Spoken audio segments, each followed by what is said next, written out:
in regards to being able to treat patients effectively and efficiently, we have to be able to perform at our best to be able to do that. And I just wanted to give an example of when that definitely didn't happen. So there was a incident where two people were severely injured back when I used to work on the Gold Coast. And I won't go into specifics for patient confidentiality reasons, but these two patients had quite severe injuries, and it was very apparent when that first came through on the MDT.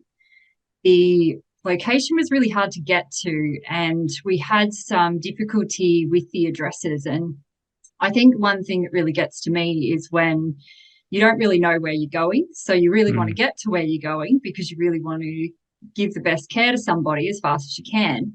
But the address kept changing, and then they would say, oh, local knowledge will show you that it is here. You have to go up here. And I didn't know where that was.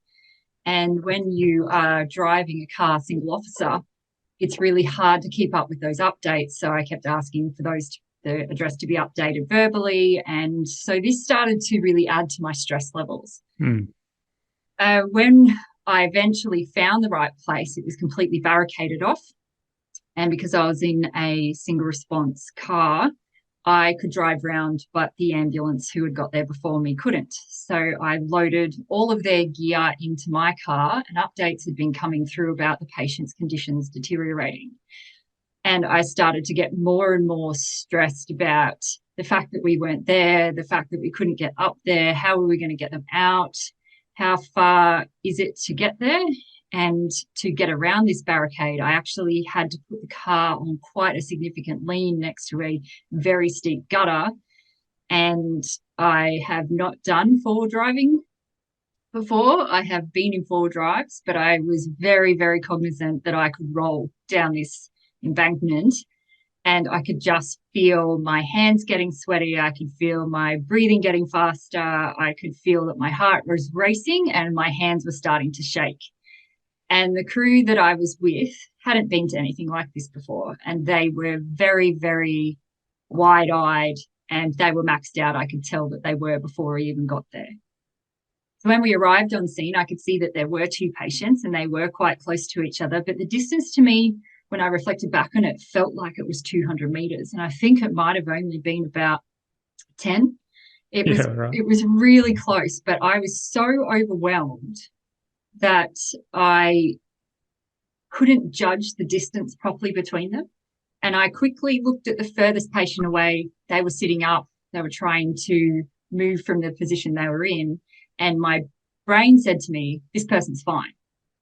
And I immediately got sucked over to the person who was getting CPR done. And so the crew were trying their very best, but they were so maxed out that they couldn't even open the zip of the oxybiver. They couldn't pull the bag so that it was completely open. They didn't know how to open the packet of the OP. And this is all because when you, obviously the stuff that you've done, the study that you've done is that when your heart rate gets so high and you get so cognitively overloaded, you can't do fine motor. And I was watching this happen, and then I just said, I'll do it.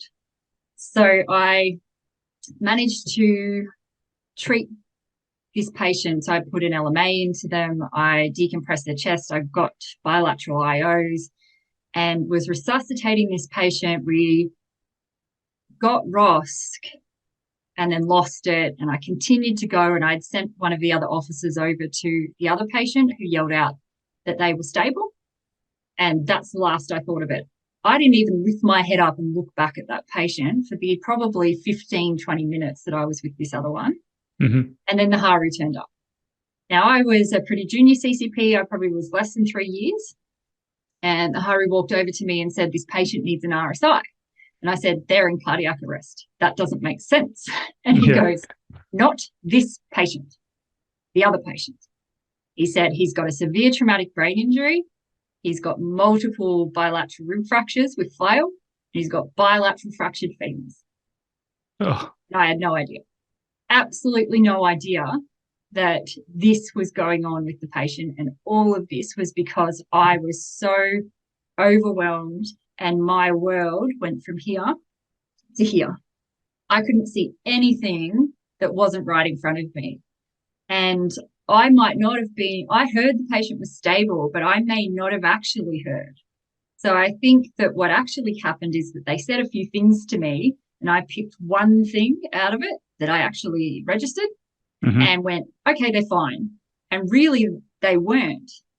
When I looked up, the patient was agitated and rolled, and one of their legs compounded. And I just went, how did I miss this? And I'll never forget that feeling. It was of absolute shame. I just felt this rush of shame through my body. I thought, how have I missed this?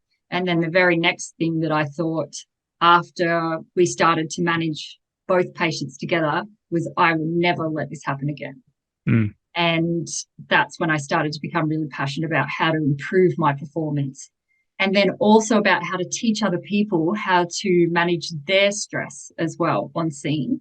Just from watching the crew that I was with, not being able to do simple tasks that are just day to day in the situation that they were in. So it wasn't just about me, but how to help other people manage their performance under stress.